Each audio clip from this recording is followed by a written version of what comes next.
Saya Lanuna dan Romindra. Pada kesempatan kali ini saya akan mempresentasikan tentang analisis kinerja inventory periode Januari sampai dengan Maret 2025. Pada analisis ini saya akan membahas perhitungan 4 indikator terhadap target, rekomendasi SMART, serta prioritas tindakan.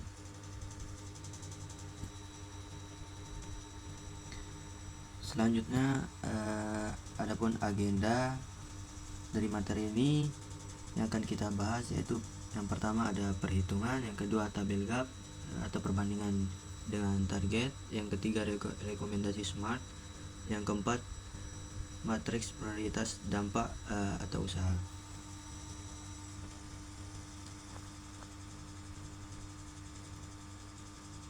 Perhitungan 4 indikator.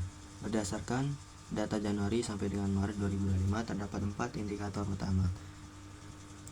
Yang pertama yaitu tingkat stok kosong, yaitu hasil dari kekosongan stok dari 3%, yang berarti masih ada kebutuhan yang tidak terpenuhi.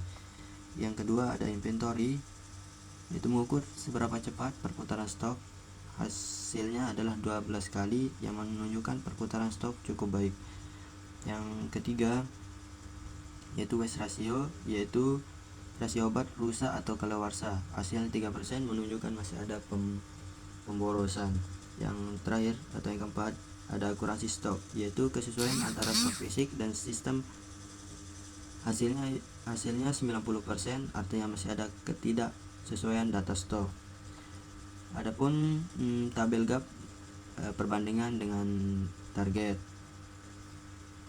Jika dibandingkan dengan target, yang pertama yaitu stock out rate atau 3% dari target 0%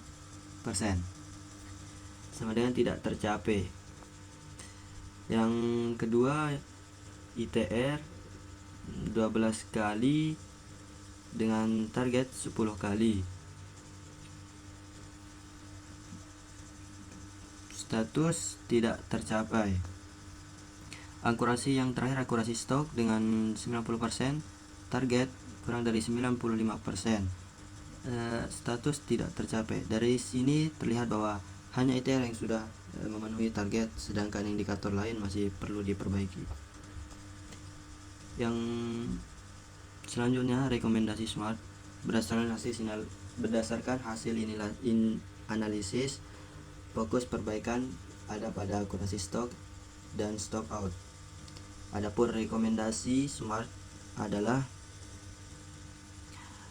yang pertama digital stock atau akurasi, menggunakan sistem untuk meningkatkan akurasi stok hingga kurang dari 90% dalam waktu 6 bulan. Yang kedua sistem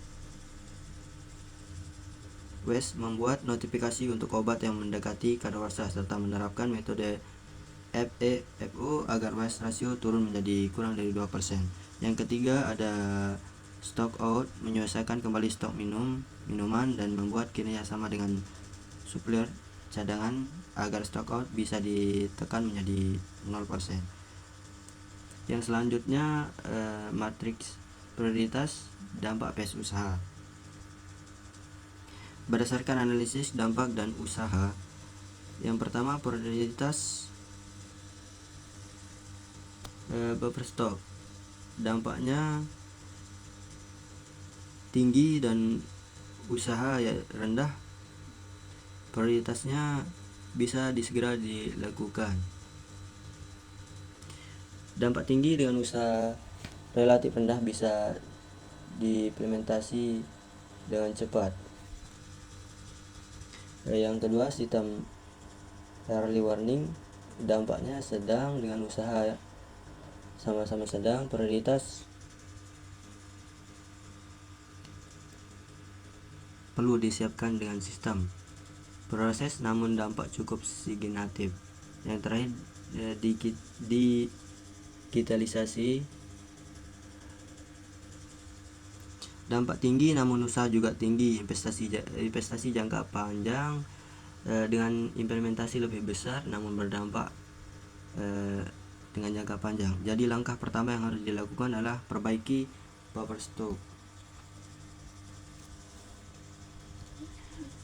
Lalu yang terakhir, kesimpulannya, kinerja inventory masih perlu ditingkatkan terutama pada stock out, waste rasio, dan akurasi stok. Dengan penerapan rekomendasi yang tepat dan prioritas yang jelas, diharapkan kinerja inventory dapat lebih optimal ke depannya.